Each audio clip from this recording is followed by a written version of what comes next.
अर्पिता के माता पिता और सास ससुर आपस में झगड़ा कर रहे थे कि अर्पिता को अपने साथ लेकर जाएंगे, लेकिन अर्पिता के सास ससुर मना कर रहे थे।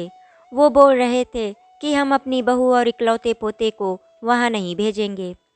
उन लोगों के बीच में बहस बहुत ज़्यादा हुई थी और आखिरकार उस बहस में अर्पिता के माता पिता की जीत हुई। अंत में वो अपनी बेटी को घर लेकर आ गए। अर्पिता अपने पति के जाने के बाद अपने लिए फैसला लेने की स्थिति में नहीं थी। उसे इतना ज़्यादा आघात पहुंचा था कि वो समझ ही नहीं पा रही थी उसे इस वक्त क्या फ़ैसला लेना चाहिए, और उसके माता पिता ने उसके लिए जो फैसला लिया उसे स्वीकार कर लिया। अंत में वो अपने माता पिता के साथ अपने मायके वापस आ गई। भाई और भाभी ने सोचा था कि दीदी शायद कुछ समय के लिए आई हैं और फिर वापस अपनी ससुराल चली जाएंगी। समय के साथ अर्पिता अपने दुख को भूलने की कोशिश कर रही थी। आज पूरे 2 महीने बीत चुके थे। अर्पिता सारा दिन उदास होकर घर में बैठी रहती। माता पिता का प्यार तो उसे मिल ही रहा था, लेकिन वो ये बात भी बहुत अच्छी तरह से समझ रही थी कि उसके ऐसे बैठे रहने से उसकी भाभी और भाई परेशान हो रहे हैं। अर्पिता जानती थी छोटे भाई का और बहन का खर्च भी भाई के कंधों पर ही है, और फिर भाई के अपने बच्चे भी तो हैं।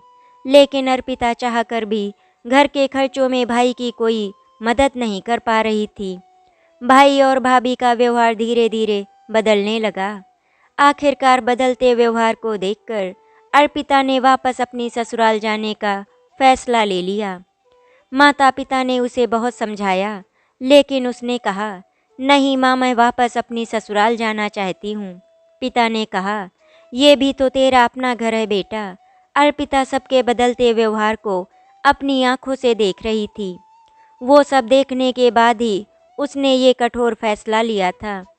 ससुराल पहुंचने पर सास ससुर ने उसका बहुत ही अच्छे से मन से स्वागत किया, लेकिन सास ससुर भी कुछ दिन तो खुश हुए और उसको अच्छे से रखा, लेकिन धीरे धीरे वो भी परेशान होने लगे। उन्हें भी अब अर्पिता बोझ लगने लगी।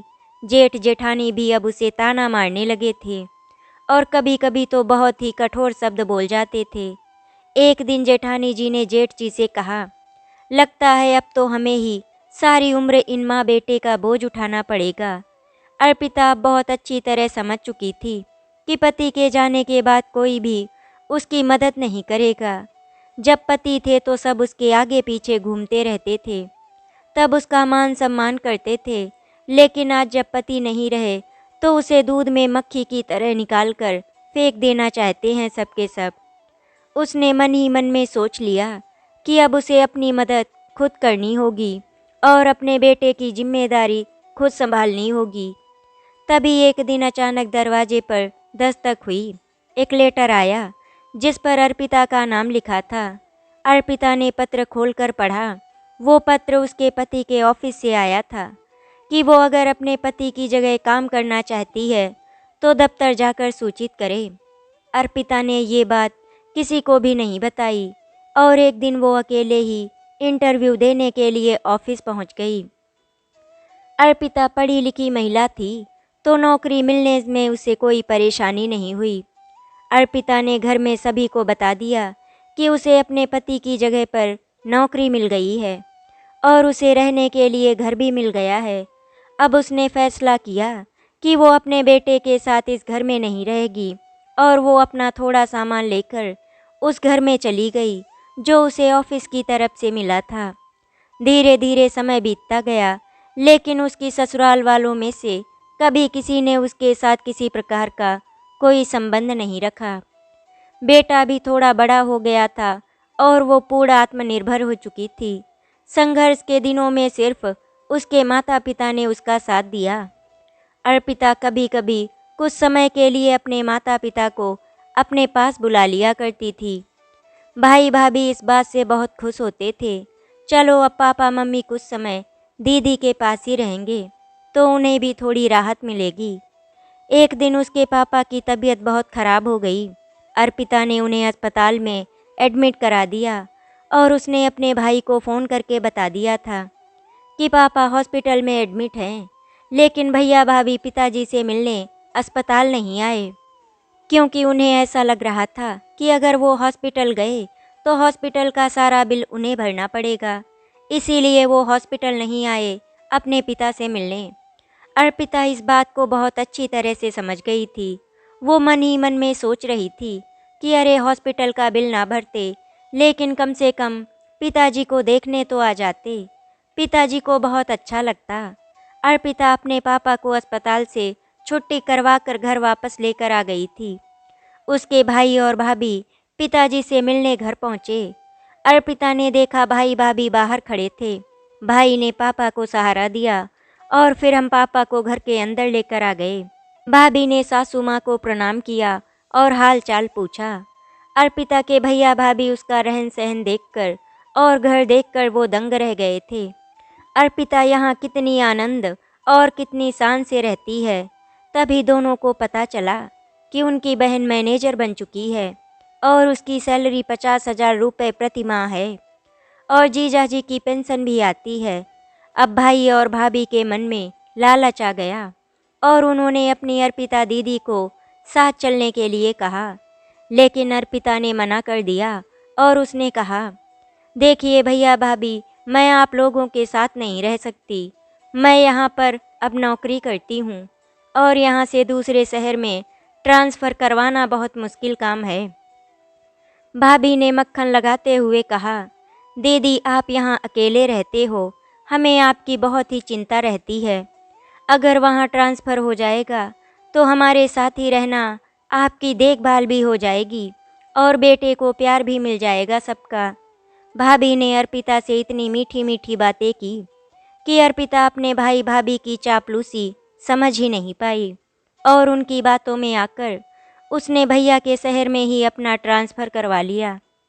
अर्पिता अपने बेटे के साथ अपने माता पिता और भाई भाभी भतीजे के साथ रहने लगी और वो ये सोचकर खुश भी हो रही थी कि अब उसके बेटे को नाना नानी और अपने मामा मामी सभी का भरपूर प्यार मिलेगा।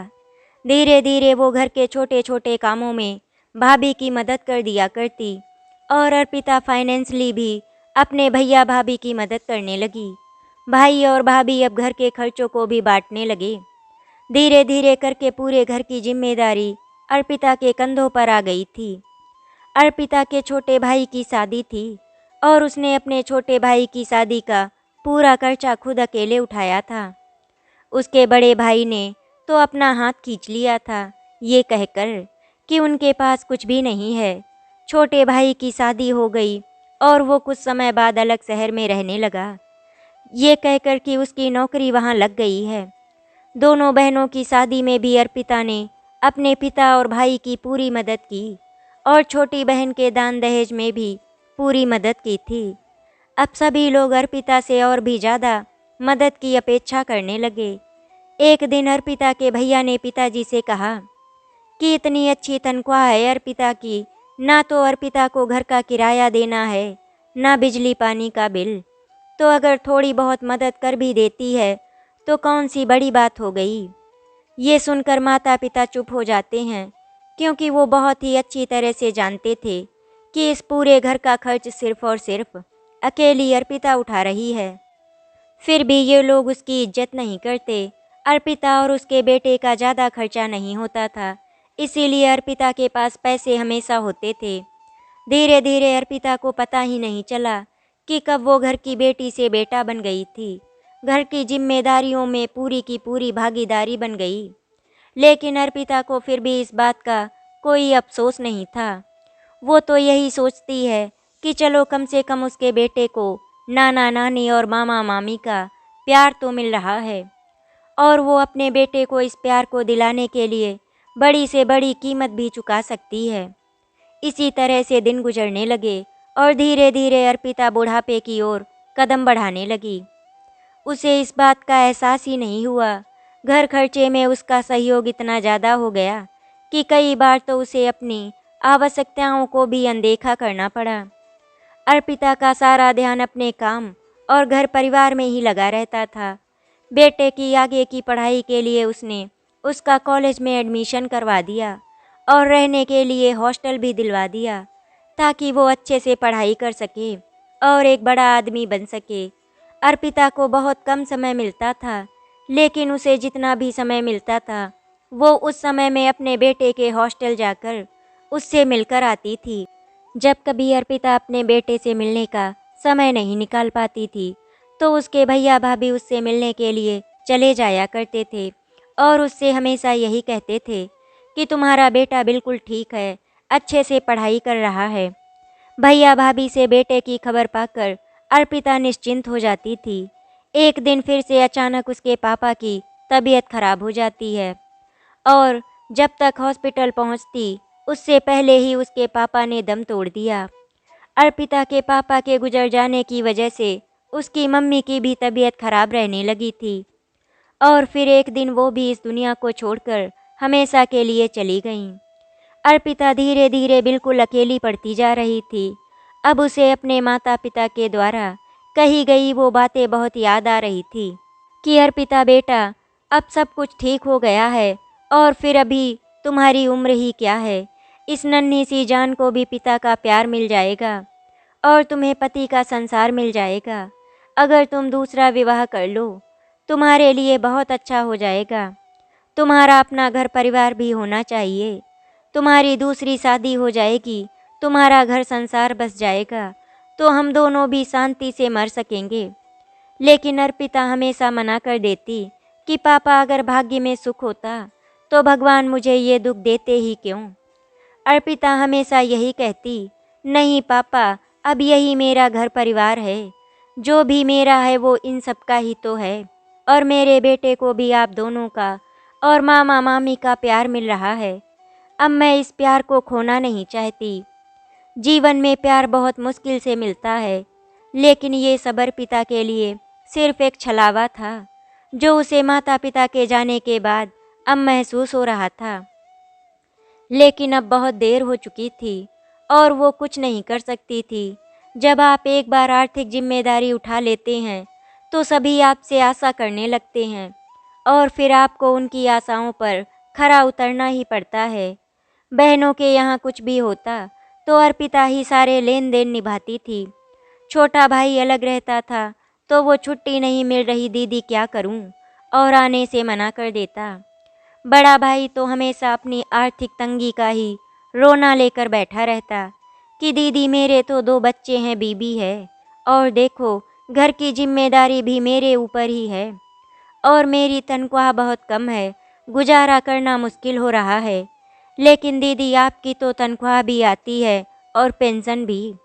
आपको तो एक तरह से डबल इनकम है और खर्चा सिंगल। दीदी आपका खर्च ही क्या है, रहना और खाना तो आपका यहाँ पर फ्री में है ही ना। अगर आप थोड़ा बहुत खर्च भी कर देते हो तो ये आपका अपना घर है और हम भी तो आपके अपने ही हैं। ये सुनकर अर्पिता हमेशा चुप रह जाती थी। अब धीरे धीरे अर्पिता को समझ आ रहा था कि वो माँ और बेटा प्यार की कीमत चुका रहे हैं। अर्पिता के पास सिर्फ अपनी पीएफ फंड के अलावा कोई अलग से पैसा बचता ही नहीं था। सारी की सारी तनख्वाह घर में ही खर्च हो जाती थी।